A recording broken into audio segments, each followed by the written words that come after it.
All right, diving in today, and get this, we're tackling Think and Grow Rich. Napoleon Hill, the man, the myth, the legend. But here's the thing, right? The title screams money, yeah, but it's way more than that.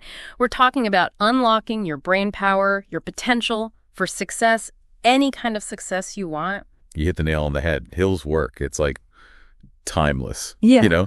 It's from way back, but his ideas about like your mindset, your beliefs, and like really going for it, it's potent stuff. It's like he cracked the code on how we humans actually achieve things. I'm with you on that. And it all starts with this idea that thoughts become things. It might sound kind of basic at first, but Hill's saying the thoughts you think most, they end up shaping your world. You focus on winning, on solutions, your brain's going to follow suit. But, if you're stuck on negativity, roadblocks, guess what? That's what you're going to find. It's true. It's like Henry Ford said, and everybody knows this one. Whether you think you can or you think you can't, you're right. Yeah. Ford, he just wouldn't take no for an answer.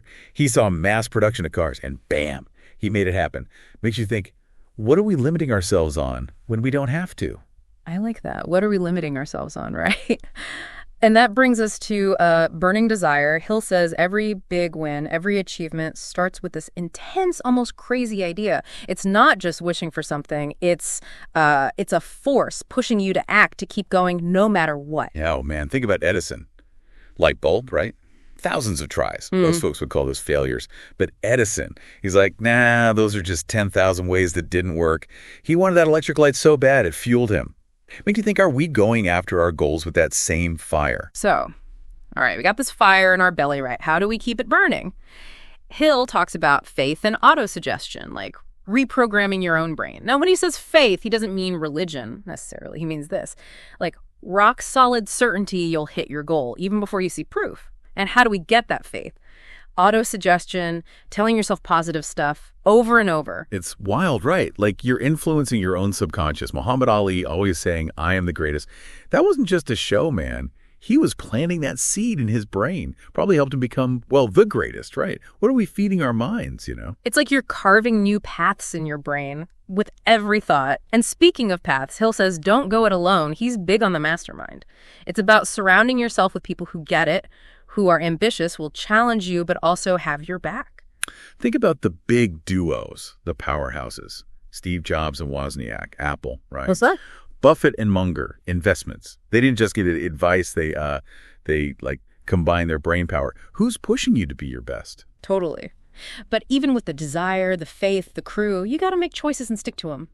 Hill says, decide fast, but change slow, And of course, there's persistence. It's about not giving up, even when things get tough, which, let's be real, they do. I think about Oprah, right? Fired from her TV gig, told she wasn't right for it. Come on, that's rough. Yeah. But she didn't quit. She had this vision, and she just kept going, learned, adapted, built an empire. Setbacks, they don't have to be the end. So the big takeaway here, you become what you think about most. Heavy stuff, right? What are you putting into your mind day after day? Let's break down desire, really get into it. Hill says there's a difference between wishing and burning for something. Right. Wishes, they're passive. Burning desire, that's what gets you moving. Yeah, like wishing you were better at public speaking, that's one thing. But actually joining Toastmasters, that's desire in action, right? Take Arnold Schwarzenegger. He wanted to be the best bodybuilder, period. Not just a thought, it was like his life. Visualization, moving to America, training like a maniac. And that desire, gotta have a target. Clear and definite goal. That's what Hill calls it. Wishy-washy goals. They get you wishy-washy results, right? It's like Jim Carrey. Wrote himself a check for $10 million, acting services rendered, kept it in his wallet, visualizing. Years later, boom, a role for almost that exact amount. It shows the power of knowing what you want, And sometimes that desire, it means obsession, sacrifice, right? Yeah. Big goals, they usually mean big effort. You got to choose what matters, focus your energy. Look at Elon Musk. SpaceX, Tesla, he's all in. Huge challenges, taking risks, pouring his life into these things. It's that deep desire, that drive to make it happen, even if it means giving up comfort or security. What are you willing to sacrifice for your goals? Hill's got this 6-step plan for turning desire into, reality. First, Right. define it. What do you actually want? Be specific. Don't just say success. Say what success looks like, feels like for you. Second step, what you're willing to give up. Hill's clear, big achievements, they cost something. Your time, your energy, your comfort zone, maybe even more. Number 3, gotta set a deadline. A goal without a date is just a wish. Give yourself a target. It creates urgency, gets you moving. Step 4, make a plan and start now. Even if it's not perfect, doing something is way better than nothing. Action, that's the key. 5, write it down. Putting it on paper makes it real. It solidifies it in your mind. And lastly, read your goal out loud, twice a day, morning and night. Hill believed this, drilled it into your subconscious, making it a driving force. So the bottom line about desire, it can overcome almost anything. It's the spark that gets the whole engine running. What do you want so bad, you'll do whatever it takes to get it. We've talked desire, but it needs a foundation. And that's where faith and autosuggestion come in. Faith, for Hill, it's that unshakable belief that you'll get what you want. Like a bridge, connecting your thoughts now to the future you're building. And that faith, you can build it. Look at Walt Disney, Disneyland, right? Over 300 rejections from banks.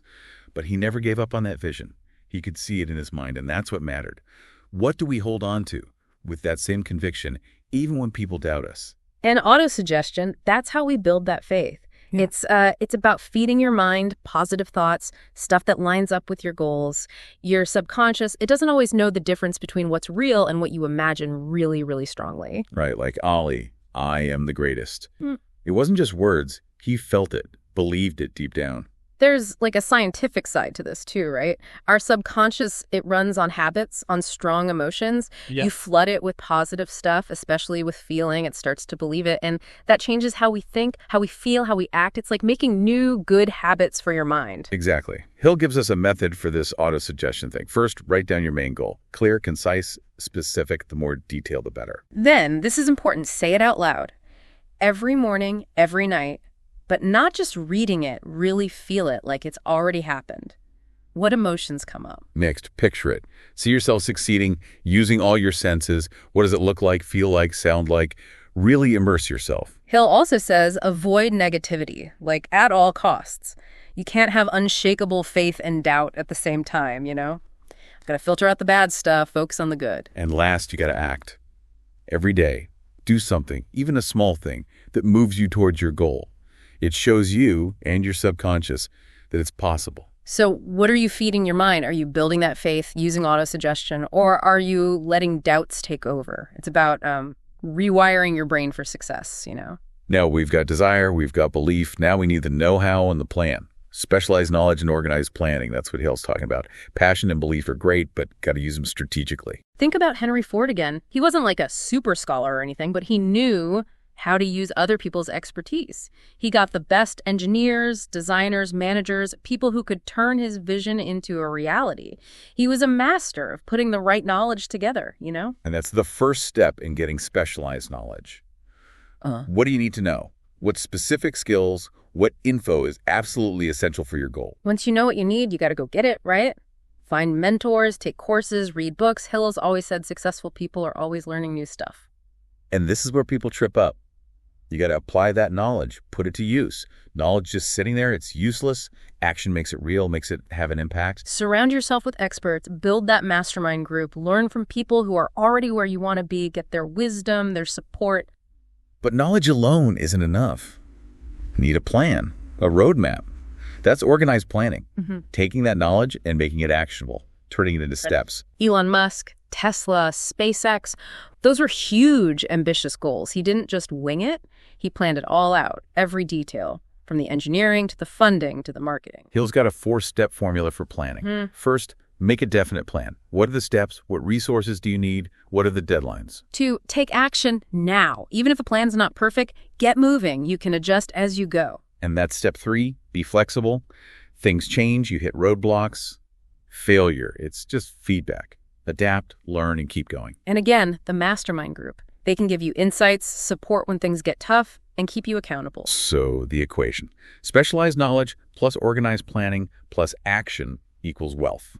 And not just money, wealth in every area of your life. Are you taking action on what you already know? We've talked to individual mindset action, but Hill also emphasizes collaboration, the mastermind group, he calls it. More than just networking, it's like a team of minds working together toward a common goal. It's like when great minds come together, something even greater happens, like 1 + 1 = 3, The vagabonds, they call themselves. Ford, Edison, Firestone, Burroughs, these huge names. They'd meet, share ideas, support each other. They pushed each other to greatness. Hill says a good mastermind group gives you several advantages. 1, new ideas, different perspectives. Your team will see things you might miss. 2, accountability, encouragement. Knowing others are on the same journey, it keeps you going. Plus, they've got your back when things get rough. 3, you get access to more knowledge, more resources. People share connections, strategies, expertise. It expands what the whole group can do. And lastly, it builds confidence. Being around people who believe in you, it boosts your own self-belief. Like Jobs and Wozniak, their partnership, their mastermind, it built Apple. So how do you build your own mastermind? First, choose the right people. Ambitious, growth-minded, knowledgeable, people who challenge and support you. Meet regularly, in person or online. Consistency keeps the collaboration going, keeps the ideas flowing. Got to be open, honest. The group works best when there's trust, when everyone can share their wins and their struggles without judgment. It's a two-way street. You got to give value too. Share your own knowledge, skills, support the others. The more you give, the more you get back. And lastly, stay committed. Be there, participate, follow through. The long-term benefits are worth it. Hill's point about the mastermind. Success is rarely a solo act. It's teamwork, it's collective brain power. Who's in your mastermind? If you don't have one, who could you bring together? We've talked goals, belief, knowledge, teamwork. But let's be real, the road to success is bumpy. That's why persistence and overcoming failure are so important. Hill says, persistence, that's often the difference between making it and giving up. Edison, again, perfect example. Thousands of attempts at the light bulb. Most folks would have quit. Yeah. But he just kept going. Learn from every failure. What do we do when we hit a roadblock? Do we see it as the end or as a chance to learn and get better? Why do people quit? Fear of failing, not seeing results fast enough, negative people, self-doubt. But Hill says, failure is just feedback. It's not final. The only real failure is quitting altogether. Walt Disney, fired from a newspaper, told he lacked imagination. Oprah, setbacks early in her career. Imagine if they'd given up then. Their persistence, it changed the world. Hill's got a 4-step plan for unstoppable persistence. 1, definite purpose. Knowing what you want and why, that keeps you going when things get tough. 2, burning desire. That passion, it fuels you. When your why is strong enough, you find a way. 3, a plan and action. Persistence isn't just in your head, it's about doing something consistently. And 4, the mastermind group. Support, accountability, new ideas when you're stuck. Hill says there's a hidden opportunity in failure. Every setback, it's got a seed of success in it. You just got to see it. J.K. Rowling, Harry Potter, rejected by 12 publishers. But she kept going. And look at her now. Sometimes rock bottom is just the start of something amazing. Bottom line, winners keep going. How persistent are you in chasing your dreams? Hill also talks about decision, being decisive. It's about making choices fast and sticking to them. It's the opposite of procrastination, of overthinking. Indecision, it creates doubt, it slows you down. Every minute you hesitate, you lose momentum, and fear can creep in. Successful people, they act.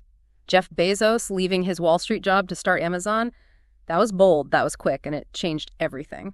How do you become more decisive? First, know what you want. When you're clear on your goals, decisions are easier. 2, trust your gut.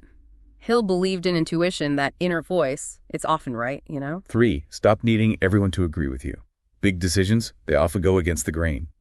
Don't let fear of what others think hold you back. 4, act fast. Once you've decided, do it. Don't wait. And 5, learn from your mistakes. Nobody's perfect. Analyze what happened, but don't let the fear of messing up stop you from deciding in the first place. Hill said, people who fail to accumulate money, without exception, have the habit of reaching decisions very slowly, if at all, and of changing these decisions quickly and often. That's deep, right? Let's talk about the subconscious mind. Hill says it's like this unlimited source of power. It controls most of what we think, feel, do without us even realizing it. It's like the operating system running in the background, right? And the crazy thing is, it believes whatever you tell it, especially if it's said with feeling, with vivid imagery. That's why the Jim Carrey story is so powerful. Seeing that $10 million check, feeling it reprogrammed his mind. So how do we reprogram our subconscious for success? One way, autosuggestion. Tell yourself positive stuff constantly. Visualization, too. See yourself achieving your goals, using all your senses. Make it real in your mind. Got to get rid of the negative self-talk, the inner critic. Replace those thoughts with positive ones, empowering ones. Surround yourself with good stuff, positive people, inspiring books, things that lift you up, that support your goals. And of course, take action. Doing something every day shows your subconscious that you're serious, that it's possible. Will said, whatever the mind can conceive and believe, it can achieve. That's the power of the subconscious. Now, this is interesting. Hill talks about the brain as a broadcasting and receiving station for thoughts. He says our thoughts, they vibrate at certain frequencies, like radio waves, and they attract similar thoughts, events, opportunities. It's like if you're always thinking about lack, about limits, about failing, you're tuning into that negative frequency. And you probably get more of that. But if you focus on abundance, success, possibilities, you track those things instead. So how do we use this to our advantage? 1, think positive. Focus on what you want, on success, on opportunities. Avoid the negative stuff, the toxic people, the things that drag you down. They mess with your frequency. Meditation, visualization, those can help tune your brain to the right station. Quiet your mind, see yourself succeeding. And the mastermind group, again. Being around positive, like-minded people, it amplifies that positive energy, makes it stronger. Think about Tesla, the inventor, right? He talked about energy, frequency, vibration, how it all works in the universe. Maybe our thoughts work the same way. Who knows? Yeah. Now, this is getting into some deep stuff. The sixth sense, Hill calls it, intuition, inspiration, that kind of thing. He says it's a higher level of awareness, something you develop after you master the other principles. It's like knowing things without knowing how you know them, right? Getting insights, ideas out of the blue. It can lead to breakthroughs, solutions you wouldn't have thought of otherwise. How do you get this sixth sense? Hill says, practice deep thinking, meditation, give your mind space for those insights to come through. Trust your gut. That first instinct, that feeling you get, it's often right. Learn to listen to it, act on it. Surround yourself with good energy, positive influences. Negativity blocks those subtle feelings, those intuitive nudges. And when you get an idea, act on it fast. Inspiration can be fleeting. Don't overthink it. Einstein, he talked about intuition, how it played a role in his discoveries. Sometimes logic isn't enough. You need that spark, that flash of insight. Hill said, the sixth sense is that portion of the subconscious mind which has been referred to as creative imagination. It's like a direct line to a higher source of knowledge, inspiration. All right, let's talk about the big one, fear. Hill calls it the biggest enemy of success. It holds us back, keeps us from reaching our potential, and he lists 6 major fears that are especially damaging. Fear of poverty? It makes you play it too safe. Miss opportunities. Fear of criticism? It kills creativity, stops you from taking action. Fear of ill health? You worry so much you might actually get sick. Fear of losing love? It makes you insecure, clingy, can push people away. Fear of old age? It limits your ambition, makes you think you're too old for new things. And fear of death? It keeps you from really living. So how do we deal with these fears? First, face them. The things we're scared of, they lose power when we confront them directly. Fill your mind with positive thoughts, beliefs. Fear thrives on negativity, doubt. Believe in yourself, in your abilities. Act despite the fear. Courage isn't about not being afraid, it's about doing it anyway. Every step you take makes the fear smaller. Surround yourself with brave people, positive people, their energy, their belief. It rubs off on you. Look at Oprah. She's faced criticism, doubt, but she never let it stop her. Hill said, fears are nothing more than a state of mind. They're not real, they're just thoughts. Back to the sixth sense for a second. It's like once you start dealing with the mental blocks, like fear, this higher awareness kicks in. You can make clear decisions, trust your gut. Steve Jobs, he was all about intuition. He went with his gut even when it went against what everyone else was saying. It's what made him so innovative. Developing your sixth sense, it's about quieting the mind, trusting your instincts, learning from creative people, and acting on those insights. Hill really goes after fear of criticism. He says it's a killer. People are so scared of being judged that they never try anything new, never share their talents. The Wright brothers, trying to invent the airplane, everyone thought they were crazy, ridiculed them, but they didn't care. They kept going, and they changed the world. Fear of criticism, it creates self-doubt, keeps you in your comfort zone. Don't let other people's opinions control your life. Jay-Z, rejected by all the record labels at first. If he'd listened to them, we might never have heard of him. He built his own success on his own terms. To overcome that fear, you got to build your self-worth from within, not from what others say. Remember, criticism is part of growth, of doing new things. Surround yourself with supportive people and act, even if you're scared. Hill emphasizes definite purpose, having a clear goal, your main aim in life. It's not just wishing, it's knowing exactly what you want. It gives you direction. It helps you bounce back from setbacks. It attracts the right people and opportunities. It's the foundation for everything else. Arnold Schwarzenegger becoming the best bodybuilder in the world. That was his definite purpose. Everything he did was about achieving that goal. How do you find your definite purpose? Ask yourself, what do you really want? Write it down, be specific. Read it every day, keep it top of mind, and take action. Massive action. Purpose without action is just a dream. Lastly, let's talk money consciousness. Hill says wealth, it's not just about strategies, it's a mindset. Lots of people have beliefs about money that actually push it away. Money is evil. Rich people are greedy. I'll never be rich. These negative thoughts, they create resistance, they block abundance. Like lottery winners, some of them end up broke. They got the money, but their mindset stayed the same. To develop a wealth mindset, you gotta believe you deserve to be wealthy. If you don't think you're worthy, you'll sabotage yourself. See money as a tool for good. The more you have, the more you can help others make a difference. Learn from people who are already wealthy. They've got the blueprint, you know? And watch how you talk about money. Be positive. Instead of saying, I can't afford it, ask, how can I afford it? It shifts your focus from limits to possibilities. So as we wrap up this deep dive into Think and Grow Rich, it's clear that this book is about so much more than just money. It's a blueprint for success in all areas of life, and it all starts with your mind. The question is, are you ready to do the work? These principles, they're powerful, but they require effort, consistency, a commitment to growth. The tools are there, the knowledge is there, but it's up to you to take action, to apply these lessons, to create the life you want. So go out there, think big, build a powerful mindset, and achieve the success you deserve.